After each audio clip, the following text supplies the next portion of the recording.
आज हम बात करेंगे इतिहास के एक ऐसे चैप्टर की जिसने दुनिया का नक्शा ही बदल दिया। हाँ, हम बात कर रहे हैं फ्रांसीसी क्रांति की। ये कहानी सिर्फ एक देश की नहीं है, बल्कि एक सोच के पैदा होने की कहानी है।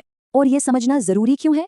क्योंकि ये वही कहानी है जिसने हमें मतलब पूरी दुनिया को अपनी सरकार चुनने का हक दिया। वोटिंग का जो आइडिया है ना, वो यहीं से निकला। वरना पहले क्या होता था? राजा का बेटा राजा। तो चलिए जरा गहराई से समझते हैं कि ये सब हुआ कैसे। तो कहानी शुरू होती है 18वीं सदी के फ्रांस से। एक ऐसा साम्राज्य जो ऊपर से तो बहुत शानदार था, लेकिन अंदर ही अंदर सच पूछिए तो ढहने की कगार पर खड़ा था। तो देखिए, साल था 1774। लुई 16वें सिर्फ 20 साल के थे जब वो गद्दी पर बैठे। और विरासत में क्या मिला? एक खाली खजाना। सालों से चल रही लड़ाइयों ने सब कुछ खत्म कर दिया था। और ऊपर से फ्रांस ने ब्रिटेन से आज़ादी के लिए अमेरिकी कॉलोनियों की मदद कर दी। अब इससे हुआ ये कि कर्ज तो बढ़ा ही बढ़ा, लेकिन साथ में आज़ादी और लोकतंत्र जैसे नए नए आइडियाज भी फ्रांस पहुंच गए। जरा इस नंबर पर गौर कीजिए, 3 अरब लीवर। लीवर मतलब उस जमाने की फ्रांसीसी करेंसी।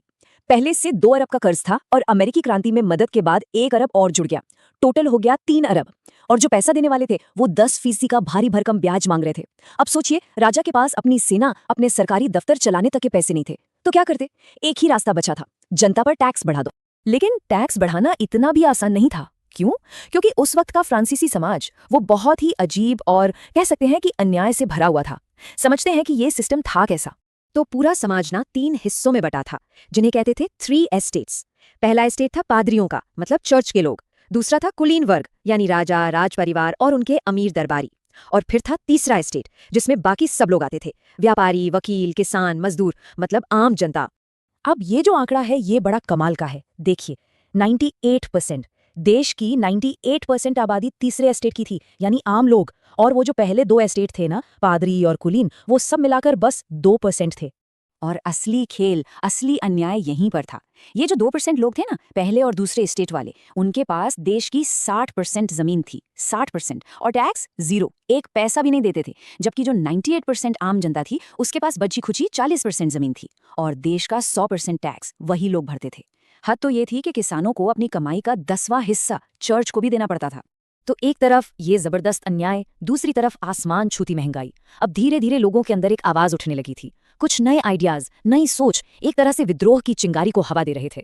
उस दौर में जॉन लॉक जैसे फिलोसोफर्स के विचार तेजी से फैल रहे थे। और उनका आइडिया क्या था? कि राजा को भगवान ने नहीं भेजा है राज करने के लिए। अरे भाई, राजा वो है जिसे जनता चुने। अब ये बात उस जमाने में एक बहुत बड़ी, एक क्रांतिकारी बात थी। लोगों में, खासकर पढ़े लिखे तबके में, ये सोच आने लगी कि किसी को खास अधिकार सिर्फ इसलिए नहीं मिलने चाहिए क्योंकि वो एक खास परिवार में पैदा हुआ है, बल्कि उसकी काबिलियत के दम पर मिलने चाहिए। अब देखिए, राजा चाहकर भी अपनी मर्जी से टैक्स नहीं लगा सकता था। एक नियम था। उसे एस्टेट्स जनरल की मीटिंग बुलानी पड़ती थी, जिसमें तीनों एस्टेट के लोग आते थे। और मजे की बात यह है कि ये मीटिंग 1775 सालों में पहली बार बुलाई गई, 1789 में। लेकिन इसमें एक बहुत बड़ा पेंच था। वोटिंग का तरीका बड़ा अजीब था। हर एस्टेट का सिर्फ एक वोट होता था। मतलब पादरी और कुलीन वर्ग दोनों मिलकर हमेशा 2-1 से आम जनता को हरा देते थे। तो तीसरे एस्टेट ने कहा, नहीं, ऐसे नहीं चलेगा, हर आदमी का एक वोट होना चाहिए। लेकिन राजा ने यह मांग मानने से साफ इनकार कर दिया। और बस राजा के इसी इनकार के बाद तीसरे एस्टेट के लोग मीटिंग से बाहर आ गए। उन्होंने ठान लिया कि अब वो पीछे नहीं हटेंगे। जब तक एक नया संविधान नहीं बन जाता जो राजा की ताकत को कम करे, तब तक वो नहीं मानेंगे। और उन्होंने खुद को ही देश की नेशनल असेंबली घोषित कर दिया। समझ लीजिए, ये क्रांति की तरफ पहला, सबसे बड़ा और सबसे हिम्मत वाला कदम था। तो अब तक जो लड़ाई सिर्फ बातों और बहसों तक थी, वो अब सड़कों पर उतरने वाली थी। एक ऐसा धमाका होने वाला था जिसने क्रांति को असल में शुरू कर दिया। 1789 की गर्मियां फ्रांस के लिए सचमुच एक तूफान लेकर आईं। देखिए कैसे सब कुछ कितनी तेजी से हुआ। मई में मीटिंग होती है, जून में नेशनल असेंबली बन जाती है, और फिर 14 जुलाई गुस्साई भीड़ बैस्टिल के किले पर धावा बोल देती है, जो राजा की तानाशाही का सबसे बड़ा सिंबल था। और अगस्त तक नेशनल असेंबली उन पादरियों और कुलीनों के सारे स्पेशल राइट्स छीन लेती है। अब ये क्रांति रुकने वाली नहीं थी। माहौल पहले से ही बहुत खराब था। कड़ाके की ठंड ने फसलें चौपट कर दी थी, लोग भूखे मर रहे थे। और ऐसे में एक अफवाह फैली कि राजा ने अपनी सेना भेजी है ताकि वो बची खुची फसलों को भी तबाह कर दें। बस इस एक अफवाह ने आग में घी का काम किया। लोग टैक्स से तो पहले ही परेशान थे, अब उनका गुस्सा काबू से बाहर हो गया।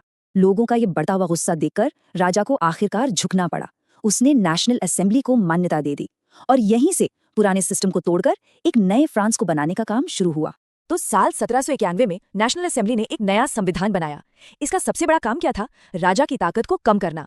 सरकार को 3 हिस्सों में बांट दिया गया। एक विधायिका, जिसका काम था कानून बनाना। दूसरी कार्यपालिका, जो उन कानूनों को लागू करती। और तीसरी न्यायपालिका, जिसका काम था इंसाफ करना। मतलब अब सारी पावर किसी एक इंसान के हाथ में नहीं थी। और इससे भी जरूरी बात ये थी कि आम लोगों को पहली बार कुछ अधिकार मिले। कैसे अधिकार? बोलने की आजादी, जीने का अधिकार, अपनी बात रखने की आजादी और कानून की नजर में सब बराबर। ये वही हक थे जिनके लिए इतनी लंबी लड़ाई लड़ी गई थी। लेकिन कहानी अभी खत्म नहीं हुई थी। 1792 में हालात और बिगड़े। लोगों ने राजा के महल पर ही हमला कर दिया और उसे कैद कर लिया। फिर आई तारीख 21 सितंबर 1792, जिस दिन राजशाही को जड़ से उखाड़ फेंका गया और फ्रांस को एक रिपब्लिक यानी गणराज्य घोषित कर दिया गया। और इसका अंत हुआ 21 जनवरी 1793 को, जब राजा लुई 16वें को देशद्रोह के इल्जाम में फांसी दे दी गई। तो इस तरह फ्रांस में राजतंत्र खत्म हुआ और गणतंत्र की शुरुआत हुई। लेकिन एक सवाल आज भी खड़ा है, राजशाही तो खत्म हो गई, पर क्या जिस आज़ादी और बराबरी के लिए ये सब शुरू हुआ था, वो लड़ाई सच में खत्म हो गई थी? ये एक ऐसा सवाल है जो हमें फ्रांस के इतिहास के अगले पन्नों की तरफ ले जाता है, जहां नेपोलियन जैसे किरदार इंतजार कर रहे थे।